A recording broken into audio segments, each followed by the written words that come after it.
Sa ngalan ng Ama, ng Anak at ng Espiritu Santo. Amen. Sumainyo ang Panginoon. At sumaiyo rin. Mga kapatid, tandaan niyo po ito. Ang pananampalataya na walang paggawa ay panaginip lang. Pero ang pananampalataya na may paggawa ay may himala. Aminin natin ng napakaraming beses na kung saan nananalig tayo sa Diyos. Pero natatakot din tayo.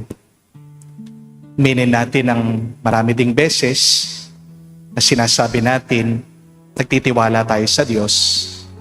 Pero may konti pa rin tayong pagdududa. At madalas, alam natin ang salita ng Diyos, alam natin ang turo ni Jesus, pero wala tayong ginagawa. Yan ang dahilan bakit wala tayong nararanasan na milagro o himala sa ating buhay. Patulong tayo sa manalamisang ito. Naway ang mga alam natin na galing sa ating Panginoon, maisabuhay natin para umapaw ang pagpapala ng Diyos sa ating buhay. Sa mga pagkakataon na kung saan nanatili pa rin tayo sa ating pagkakasala, tayo magpakumbaba, hilingin natin muli ang kanyang awa para makita tayo kahit kakaunti lamang maging karapat dapat makatanggap sa mga banal na misteryo. Inaamin ko Sa makapangyarihang Diyos at sa inyo, mga kapatid, na lubha akong nagkasala sa isip, sa salita, sa gawa at sa aking pagkukulang. Kaya isinasamo ko sa mahal na Birheng Maria, sa lahat ng mga anghel at mga banal, at sa inyo mga kapatid, na ako'y ipanalangin sa Panginoong ating Diyos. kawan tayo na makapangyarihang Diyos, patawarin tayo sa ating mga kasalanan at patnubayan tayo sa buhay na walang hanggan. Amen. Panginoon, kaawaan mo kami. Panginoon, kaawaan mo kami. Kristo, kaawaan mo kami. Kristo, kaawaan mo kami. Panginoon, kaawaan mo kami. Panginoon, kaawaan mo kami. Manalangin tayo. Ama naming makapangyarihan, kami naway magkaroon ng pitagan at pagmamahal para aming magawang sambahin ang ngalan mo. Sapagkat sa mga pinatatag ng iyong pag-ibig, ikaw ay walang pinababayaang masadlak sa ligalig. Niluluhog namin ito sa pamagitan ni Jesucristo, kasama ng Espiritu Santo, magpa sa walang hanggan. Amen. Pagbasa mula sa ikalawang aklat ng mga hari. Si Joaquin ay 18 taon nang maghari sa Jerusalem at ito'y tumagal ng 3 buwan. Ang kanyang ina ay si Nahustan na anak ni Elnatan ng Jerusalem. Si Joaquin ay hindi naging kalugod-lugod sa Panginoon sapagkat tinularan niya ang kasamaan ng kanyang ama. Nang panahong yaon, ang Jerusalem ay kinubkob ng mga kawal ni Haring Nabucodonosor, samantalang ang mga kawal ng Babylonia ay nakapaligid sa lungsod. Dumating ang Haring Nabucodonosor. Nang magkagayon, sumuko sa kanya si Haring Joaquin, pati ang ina nito, mga katulong, mga pinuno, at lahat ng tauhan ng palasyo. Binihag sila ni Nabucodonosor noong 8 taon ng kanyang paghahari. Sinamsampan niyang lahat ang kayamanan sa palasyo at sa templo. At tulad ng ipinagpauna ng Panginoon, ipinasara niya ang mga kagamitang ginto na ipinagawa ni Solomon sa templo. Tinangay niya ang lahat ng taga-Jerusalem, ang mga pinuno, mga kawal, mga dalubhasa at mga panday, Lahat-lahat ay umabot ng 10,000. Wala silang itinira, liban sa pinakamahihirap. Tinangay nga niya sa Babylonia si Joaquin, ang ina nito, mga asawa, mga pinuno, at lahat ng pangunahing mamamayan sa Jerusalem. Tinangay rin niya ang mga 7,000 kawal at ang 1,000 dalubhasa at mga panday na pawang matitipuno at angkop maging mandirigma. Si Natanyas ang ipinalit ni Nabucodonosor kay Joaquin bilang hari ng Huda at pinalitan niya ng Sedekias ang pangalan nito. Ang salita ng Diyos. Salamat sa Diyos.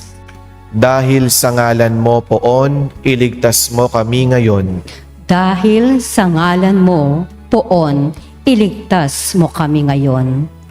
Panginoong Diyos, pinasok ng hentil ang lupang pangako, hayot iyong masdan. Winasak ang lungsod, ang banal mong templo ay nilapastanganan. Ang mga katawan ng mga lingkod mo'y ginawang pagkain niyong mga ibon.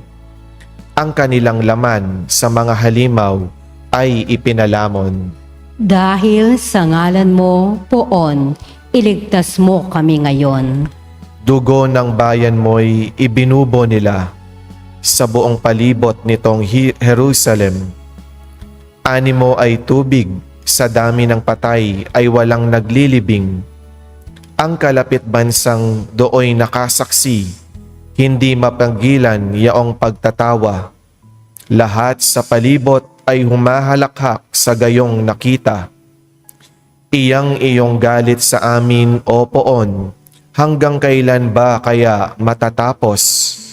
Di na ba titigil ang pagkagalit mong sa amin tutupok? Dahil sa ngalan mo, poon, iligtas mo kami ngayon. Huwag mong parusahan kaming mga anak sa pagkakasala ng aming magulang. Ikaw ay mahabag sa mga lingkod mong pag-asay pumanaw. Dahil sa ngalan mo, poon, iligtas mo kami ngayon. Mahabag ka sana, kami ay tulungan, Panginoong Diyos na tagapagligtas. Dahil sa ngalan mo, kami nagkasalay patawaring ganap. At ang pagpupuri sa iyo ng madlay, hindi maglilikat.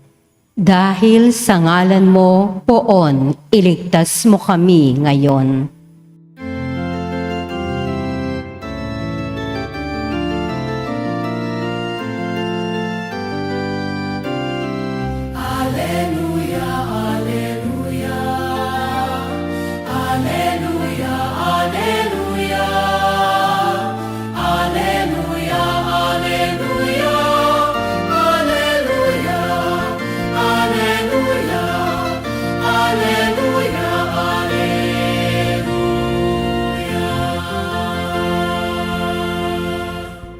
Ang sa aking nagmamahal, tutupad sa aking aral, ama't ako'y mananahan.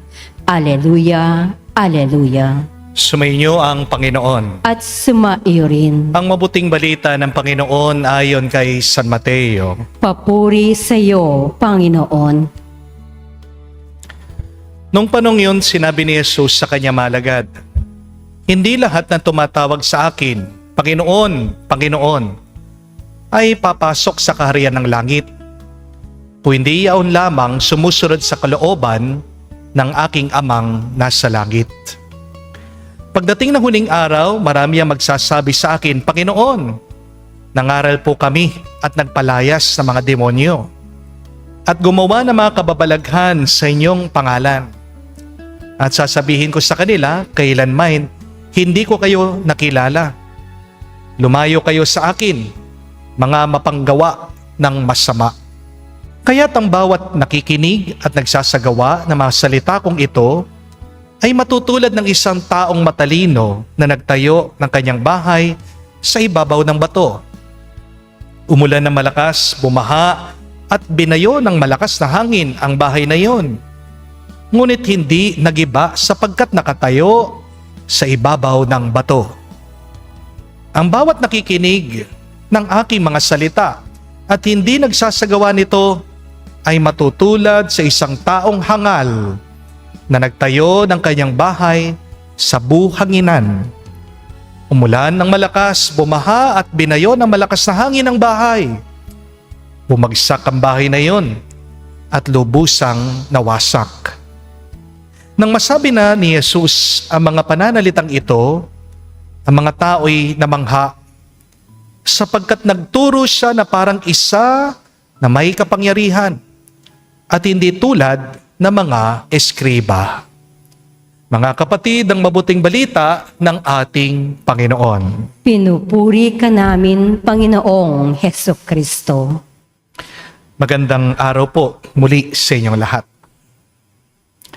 Tanong lang po, kung mag-gym po kayo at pagkatapos titignan mo lang yung dumbbell, nakaupo ka lang doon sa bench, o kaya nakatayo ka lang doon sa treadmill, papayat po ba kayo? Yes or no? No, hindi po, no? Kahit na titigan mo pa yung weights na yan ng isang oras, hindi papayat, liliit yung tiyan mo. Amen? May nakita po ako isang video ng isang bata sa China. Meron pong libro sa harapan niya. Ang ginawa po ng bata, parang sinasalok po niya yung laman ng libro. Nilalagay po niya sa kanyang ulo. Sa tingin niyo po, tanong lang, tatalino po ba yung batang yon? Yes or no? No.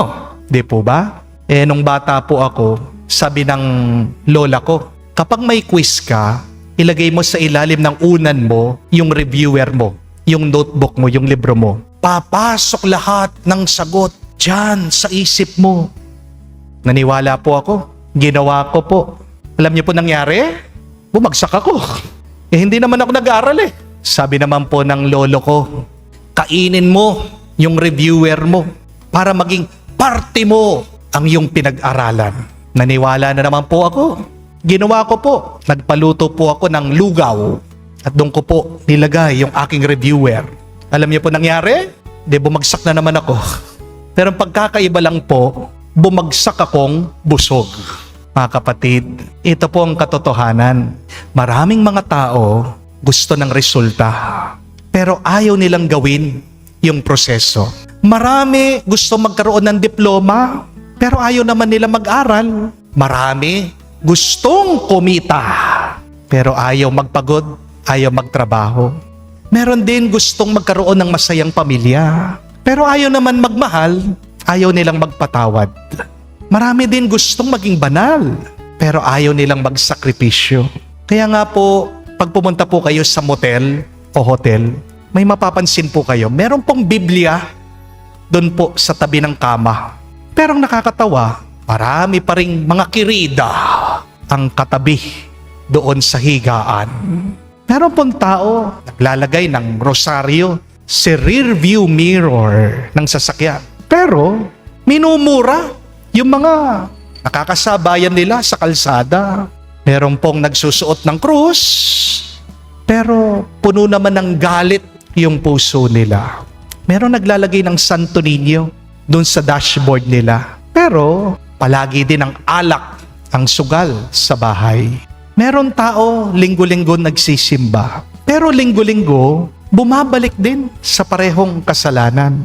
Bakit po ganito, no? Kasi po hindi sapat na marinig lang natin ang salita ng Diyos. Hindi po sapat na humanga lang tayo kay Jesus. Hindi po sapat na mag-like ka lang sa mga inspirational messages or quotes sa social media. Ito po ang pinapaalala ng ating Panginoong Jesucristo sa atin ngayon. Ano ang turo ni Jesus? Hindi lahat ng tumatawag sa akin, Panginoon, Panginoon, ay makakapasok sa aking kaharian. Ang makakapasok sa kaharian ng Diyos ay yung mga nakikinig sa aking salita at tumutupad, gumaganap sa kalooban ng Diyos Ama. Napansin niyo po, mga kapatid, hindi po sinabi ni Jesus, mapalad ang mga nakakarinig sa salita ng Diyos. Hindi rin sinabi ni Jesus na mapalad kayo na nakakaalam sa salita ng Diyos. Ang sinabi niya, mapalad ang gumagawa sa kalooban ng Diyos. Mga kapatid, ang pagkakaiba ng matalino at hangal sa Ebanghelyo ay wala po sa kaalaman. Ang mga taong binanggit ng ating Panginoong Hesukristo sa mabuting balita, pareho po silang nakinig. Pareho po silang nakarinig sa salita ng Diyos. Pareho po silang may access sa katotohanan. Pero isa lamang sa kanila yung gumawa sa kanyang narinig at yun ang malaking pagkakaiba. May mga tao po kasi kabisado nilang Biblia pero hindi sila marunong magpatawad. Pero mga tao araw-araw nagro-rosaryo pero araw-araw din naninira sila ng kapwa nila. Marami po mga tao, maraming alam tungkol sa Diyos pero kakaunti ang pagmamahal nila sa kapwa nila. Kaya nga po napakaganda nung sabi ni San Agustin, it is one thing that you know the way and another to walk the way. Isang bagay kung alam mo yung daan, pero ibang bagay din kung nilalakaran mo ito. Mga kapatid, tandaan niyo po ito. Ang pananampalataya ay parang pag-inom ng gamot. Hindi ka gumagaling sa iyong sakit kung hawak mo lang yung gamot. Hindi po ba? Hindi ka rin gumagaling kung binabasa mo lang yung label ng gamot. Hindi ka gumagaling kahit na i-selfie mo pa, i-post mo yung gamot na yan sa social media. Sino pong gumagaling sa sakit? Yung umiinom regularly ng kanyang gamot. Amen? Ganyan din po dapat sa salita ng Diyos. Dapat pinapasok mo palagian sa iyong isip, sa iyong puso. Dapat sinasabuhay mo ang salita ng Diyos. Ang salita po ng Diyos, hindi tayo binabago sa pamamagitan lang ng pakikinig. Binabago tayo ng Diyos sa pamamagitan ng pagsasabuhay natin dito. Amen? Without action, you will never be transformed. Amen?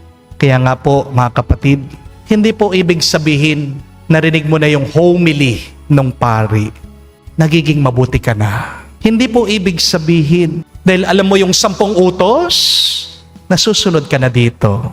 Hindi po ibig sabihin dahil kabisado mo ang Biblia, ang mga pagbasa, na mabubuhay ka na ayon dito. Mga kapatid, ang pakikinig sa salita ng Diyos ay simula pa lamang. Pero ang tunay na pagbabago nagsisimula sa pagsasabuhay natin sa ating mga naririnig araw-araw. Hindi po pwedeng minsan lang na pakikinig at paggawa. Kailangan paulit-ulit yan. Because you become what you repeat. Amen? Pansin niyo po, yung mga atleta, pag nagte-train, nagpa-practice, paulit-ulit. Kasi ano po yung binubuo nila doon? Muscle memory. Kahit na hindi na po sila mag-isip. Dahil doon sa kanilang pag-iensayo, pag nandun na sila sa kompetisyon, agad po magkiklik, agad lalabas yung kanilang pag-iensayo. Yan ang problema natin mga Kristiyano. Alam natin, pero hindi natin pinasok, hindi natin sinama sa ating buhay. Di po ba? Kaya nga, pag nagkakaroon tayo ng problema, anong pinipili natin? Yung nakasanayan nating kasalanan. Mga kapatid, marami po mga Kristiyano ang punong-puno ng impormasyon pero kulang na kulang sa transformation. Marami pong nakakaalam ng tama pero kakaunti lang ang gumagawa ng tama.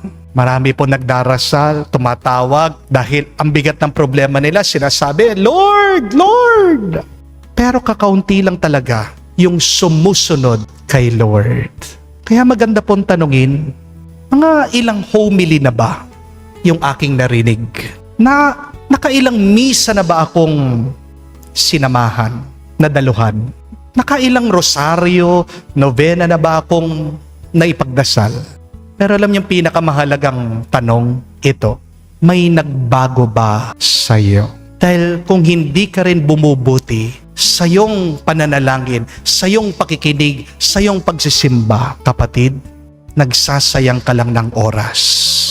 At niloloko mo lang ang iyong sarili, niloloko mo lang ang Diyos. Amen? Dahil bandang huli po, hindi naman po tayo huhusgahan ng Diyos batay sa ating mga narinig. Huhusgahan po tayo ng Diyos batay sa ating mga isinabuhay. Hindi po mahalaga kung gaano karaming beses mong binuksan ang Biblia, nakinig sa misa. Ang mas mahalaga po, kung gaano karaming beses binuksan mo ang iyong puso sa mensahe ng Diyos. Sapagkat ang buhay na matibay ay hindi po tinatayo sa pakikinig lang. Ang matibay na buhay, yan po ay nabubuo sa pagsunod sa Diyos.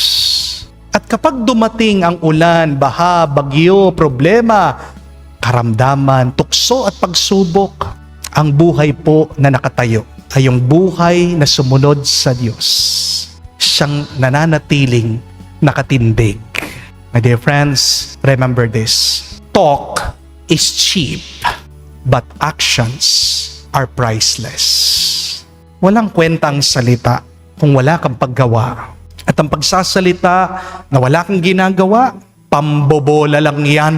Di po ba? At ang mga bulero, pinakaayaw ng Diyos. Amen? Sinong pinakagusto ng Diyos? Sinong papapasukin ng Diyos sa kanyang kaharian? Yung mga totoo. At sinong totoo? Siya yung nakikinig at sumusunod sa kanyang napakinggan. Magdasal po tayo sa banal na misang ito. Bigyan sana tayo ng lakas ng Diyos. Makasunod sa ating naririnig sa misa, sa kanyang salita. At naway, ito pong magpatibay sa ating buhay sa gitna ng ating mga pagsubok at problema. Amen. May pananalig tayo kumapit sa Ebanghelyo na naghihikayat sa ating itatag ang spiritual na tahanan sa kalooban ng Diyos. Manalangin tayo sa ating Amang nasa langit, ating sabihin, Panginoon, dinggin mo kami. Panginoon, dinggin mo kami. Ang mga pinuno at miyembro ng simbahan naway mamuhay sa espiritu ng Ebanghelyo at laging hanapin ang kalooban ng Diyos sa pamamagitan ng tapat at mababang loob na paglilingkod. Manalangin tayo sa Panginoon. Panginoon, dinggin mo kami. Ang mga mag-asawa naway matagpuan ang kaligayahan sa pamamagitan ng kanilang katapatan sa isa't isa at sa mabuting halimbawa na kanilang ipinakikita sa kanilang mga anak. Manalangin tayo sa Panginoon. Panginoon, dinggin mo kami. Ang mga kabataang lumalaki sa magulo at nakakalitong daigdig, naway makatagpo ng kahulugan sa kanilang mga buhay at matulungan silang malagpasan ang anumang kabiguan. Manalangin tayo sa Panginoon. Panginoon, dinggin mo kami. Sa katahimikan po ng ating puso, sabihin natin, banggitin natin sa Diyos ang ating mga personal na pangangailangan. Panginoong Diyos, ukitin mo ang iyong mga salita at mga utos sa aming mga puso at akayin mo kami sa daan ng pag-ibig at kapayapaan. Hinihiling namin ito sa pamagitan ni Kristo, aming Panginoon.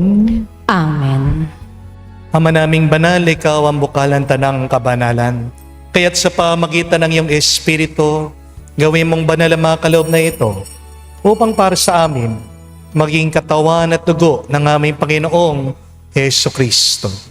Bago niya pinagtiis ang kusang loob na maging handog, hinawakan niyang tinapay, pinasalamatan kanya.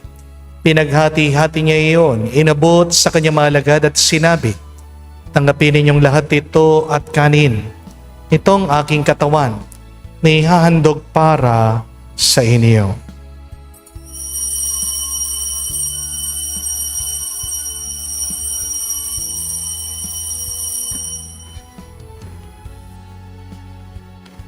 Gayon din naman nang matapos ang hapunan, hinawakan niyang kalis. Muli kanyang pinasalamatan.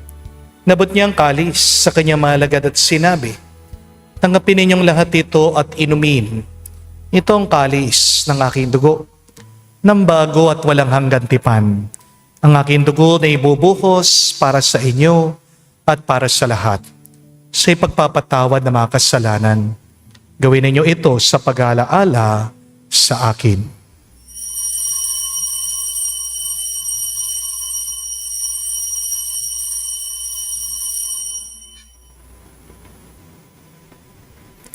Ang misteryo ng pananampalataya.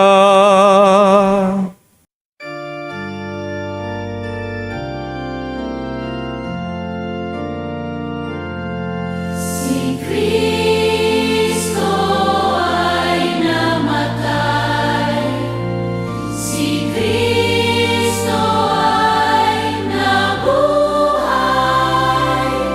si Kristo ay babalik sa wakas, sa wakas, sa wakas ng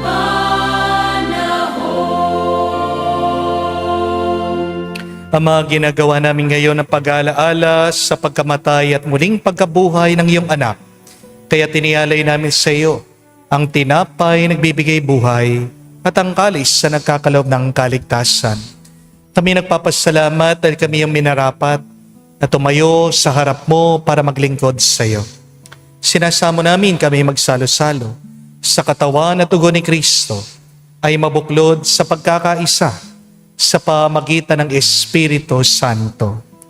Ama, lingapin mong iyong simbahan, laganang sa buong daigdig.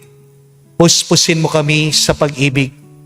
Kay San Leon, ang aming Santo Papa, si Florentino, aming Arsobispo, at ng Tanang Kaparian. Alalahanin mo rin ang aming mga kapatid na nahimlay may pag-asang sila'y muling mabubuhay. Gayon din naman lahat ng mga pumanaw. Kawan mo't sila't patuloyin sa iyong kaliwanagan. Kawan mo't pagindapatin kaming lahat na makasalo sa iyong buhay na walang wakas. Kaisa na mahal na Birhen Maria, Ina ng Diyos. Kaisa ni San Jose, ang kanyang malwalhating esposo. Kaisa ng mga apostol at lahat ng mga banal na namuhay dito sa daigdig na kalugod-lugod sa iyo. May pagdiwang nawa namin ang pagpupuri sa ikararangal mo sa pamagitan ng iyong anak, aming Panginoong Heso Kristo. Sa pamamagitan ni Kristo, kasama niya at sa Kanya, lahat ng parangal at papuri ay sa iyo, Diyos Ama, makapangyarihan, kasama ng Espiritu Santo, magpasawalang hanggan. Amen, Amen, Amen,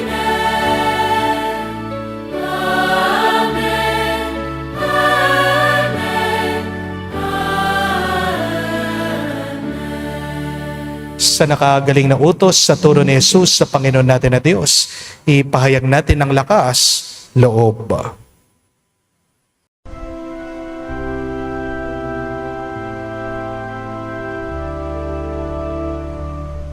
Ama namin, sumasalangit ka, sambahin ang ngalan mo, mapasa amin ang kaharian mo,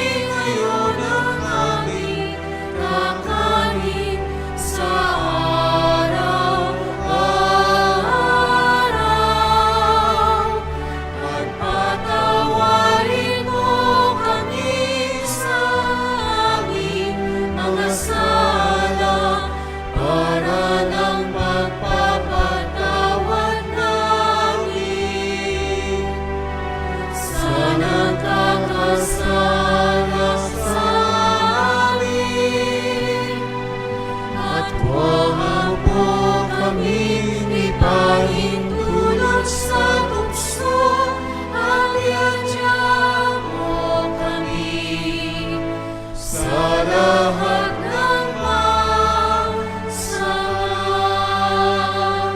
Hinihiling namin kami adya sa lahat na masama, pagalooban ng kapayapaan araw-araw, iligtas sa kasalanan, at ilayo sa lahat ng kapahamakan.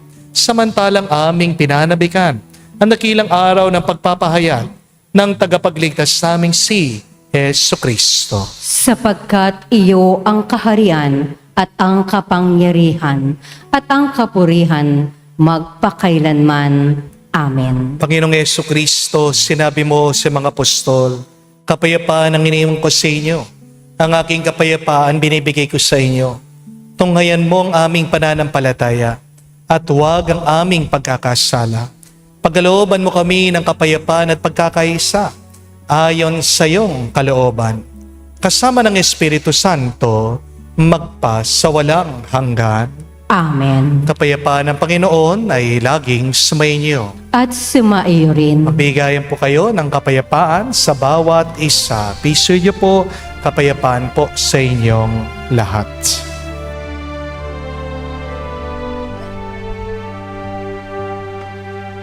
Kordero ng Diyos na nag-aalis ng mga kasalanan ng sanlibutan, maawa ka sa amin. Maawa ka sa amin. Kordero ng Diyos na nag-aalis ng mga kasalanan ng sanlibutan, maawa ka sa amin. Maawa ka sa amin. Kordero ng Diyos na nag-aalis ng mga kasalanan ng sanlibutan, ipagkaloob mo sa amin ang kapayapaan. Mga kapatid, naririto ang ating Panginoong Jesucristo, ang Kordero ng Diyos. Siya nag-aalis sa mga kasalanan ng sanlibutan. Mapalad tayong lumalapit sa pigiing ng Kordero. Panginoon, hindi ako karapat-dapat na magpatuloy sa iyo, ngunit sa isang salita mo lamang ay gagaling na ako.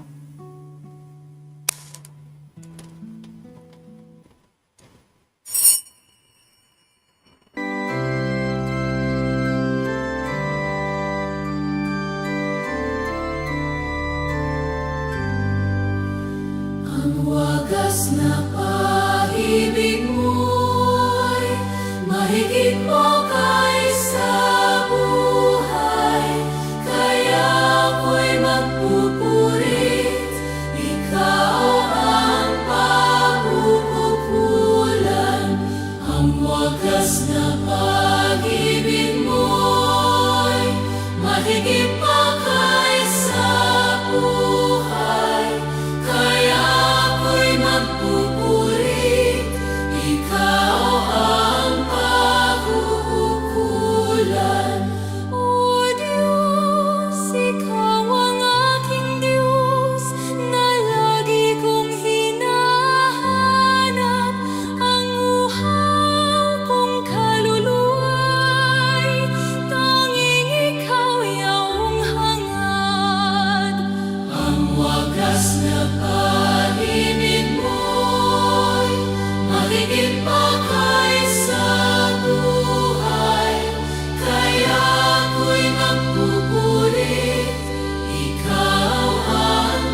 Manalangin tayo.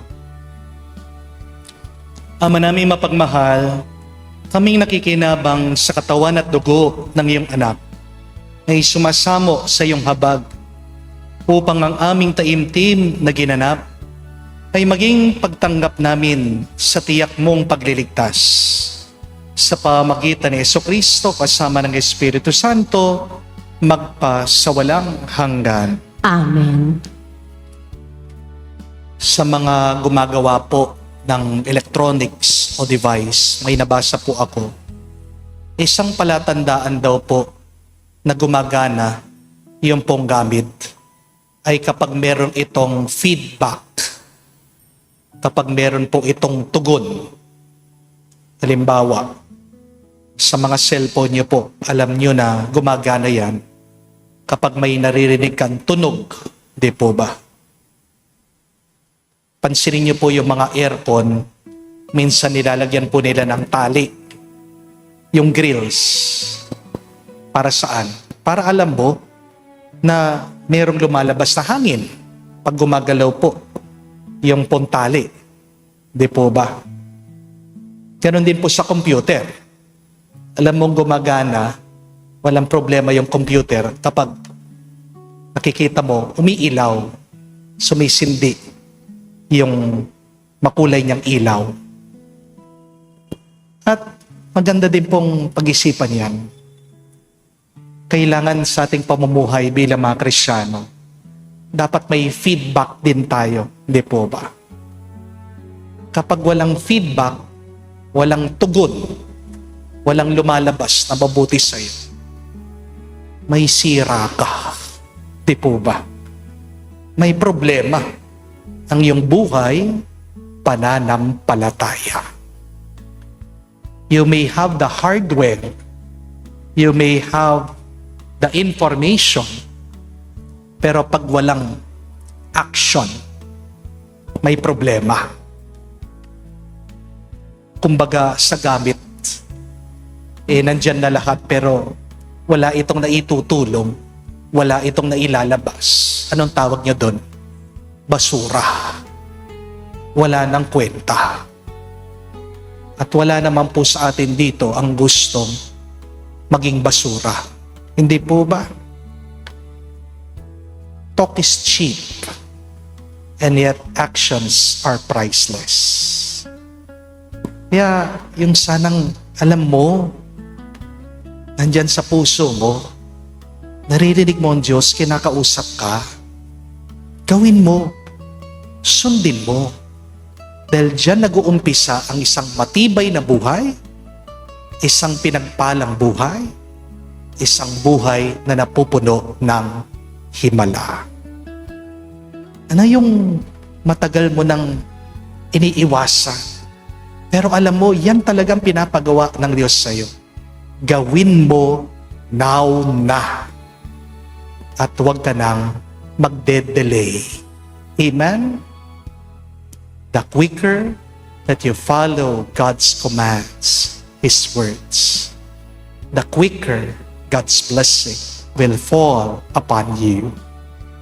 Sumainyo ang Panginoon. At sumaiyo rin. At kayo'y basbasan ng Diyos, makapangyarihan sa lahat, sa ngalan ng Ama, ng Anak, ng Espiritu Santo. Amen. Ang ating misa ay natapos na. Humayo kayo sa kapayapaan ni Kristo. Salamat sa Diyos.